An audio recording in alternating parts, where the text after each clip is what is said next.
എൻ്റെ കല്യാണമാണ്, എനിക്ക് റിസപ്ഷന് കിട്ടിയാൻ ഒരു കേക്ക് വേണം എന്ന് പറഞ്ഞിട്ടായിരുന്നു വിനോദ് എന്നെ വിളിച്ചിട്ടുണ്ടായിരുന്നത്.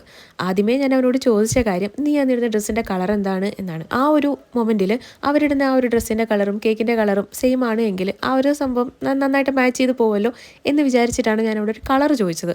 അവൻ എന്നോട് പറഞ്ഞത് നീ ഒരു പിങ്ക് ഷെയ്ഡ് വെച്ചിട്ട് ചെയ്തോ, അന്ന് ഞാനിരുന്ന ഡ്രസ്സ് അതാണ് എന്നാണ്. ഈ ഒരു വാക്കും കേട്ടിട്ട് ഞാൻ നേരെ അടൂരോട്ട് പോയി. നമുക്ക് ഈ ഒരു വെഡിങ് കേക്കും കൂടെ ആയതുകൊണ്ട് ഫ്ലവറൊക്കെ വെച്ച് ഡെക്കറേറ്റ് ചെയ്താൽ നല്ല ഭംഗിയായിരിക്കുമല്ലോ കാണാൻ വേണ്ടിയിട്ട്. അപ്പോൾ അടൂർ പോയിട്ട് ഫ്രഷ് ഫ്ലവർ വാങ്ങാം എന്നായിരുന്നു ഞാൻ ആദ്യം കരുതിയത്. അവിടെ ചെന്നപ്പോൾ ഈ ഒരു പിങ്ക് ഷെയ്ഡ് ഫ്ലവർ അവിടെ ഇല്ലായിരുന്നു. അതിന് പകരം ഞാൻ ആർട്ടിഫിഷ്യൽ ഫ്ലവർ വാങ്ങാൻ വേണ്ടി വേറൊരു സൂപ്പർ മാർക്കറ്റിൽ പോയി. പക്ഷേ അത്യാവശ്യം നല്ല റേറ്റ് ഉണ്ടായതുകൊണ്ട് തന്നെ ഞാൻ ആകെ 3 ഫ്ലവർ മാത്രമേ വാങ്ങിയിട്ടുണ്ടായിരുന്നുള്ളൂ കേട്ടോ.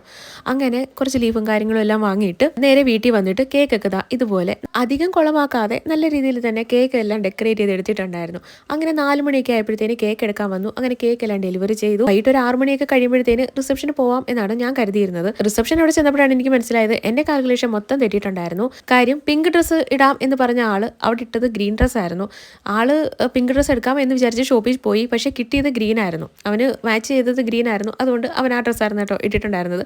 പക്ഷേ അവൻ ഈ ഞാൻ കേക്ക് ഡെക്കറേറ്റ് ചെയ്യുന്നതിന് 1 മണിക്കൂർ മുന്നേ എങ്കിലും പറഞ്ഞിട്ടുണ്ടായിരുന്നെങ്കിൽ ഞാനതങ്ങ് ഗ്രീൻ ആക്കിയാണ്. പക്ഷേ കുഴപ്പമൊന്നുമില്ലായിരുന്നു കേട്ടോ. കേക്ക് കെട്ടിയതിൻ്റെ ഫോട്ടോ ഇതുവരെ കിട്ടിയിട്ടുണ്ടായിരുന്നില്ല. ഇതിപ്പോൾ എനിക്ക് തോന്നുന്നു 3 മാസം മുമ്പേ എങ്ങാണ്ട് ഞാൻ ചെയ്തൊരു കേക്കായിരുന്നു കേട്ടോ. ഇതുവരെ കേക്ക് കെട്ടിയതിൻ്റെ ഫോട്ടോ എനിക്ക് കിട്ടിയിട്ടുണ്ടായിരുന്നില്ല. ഉണ്ടായിരുന്നെങ്കിൽ ഞാൻ ഇതിൻ്റെ കൂടെ ആഡ് ചെയ്തേനെ. അപ്പോൾ വിനോദായിരുന്നു കേക്കിന് എനിക്ക് ഓർഡർ വന്നിട്ടുണ്ടായിരുന്നത്. അടുത്തൊരു അടിപൊളി വീഡിയോ ആയിട്ട് കാണാം. ടാറ്റാ.